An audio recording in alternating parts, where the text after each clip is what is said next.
रूही की शरारत। अब जब चांदनी रोशनी की रानी बन गई थी, नूर वन में सब कुछ बहुत सुंदर और शांत था।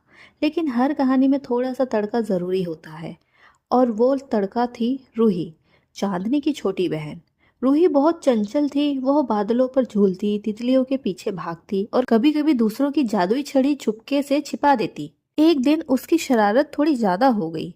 उसने खेल खेल में एक पुरानी जादुई किताब खोल दी, जिसे कभी खोलने की इजाजत नहीं थी। जैसे ही किताब खुली, उससे एक नीला धुआं निकला और नूरबन के आसमान में फैल गया। धीरे धीरे सारे रंग फीके पड़ने लगे, फूलों की खुशबू गायब होने लगी और परियों की हंसी भी थम गई। चांदनी घबरा गई, लेकिन उसने कुछ नहीं कहा। वो जानती थी कि रूही ने गलती की है, पर वो ये भी जानती थी कि सच्चाई से भागने से समाधान नहीं निकलता। रूही रोती हुई चांदनी के पास आई और बोली, दीदी माफ कर दो, मैंने गलती की।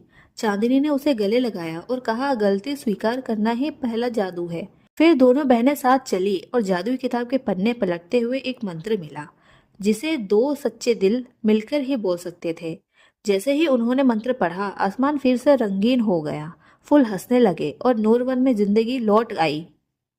अब रूही भी समझ चुकी थी कि जिम्मेदारी और शरारत के बीच संतुलन जरूरी है, और तभी से चांदनी और रूही दोनों बहनें नूरवन की रोशनी और हंसी की रक्षक बन गई।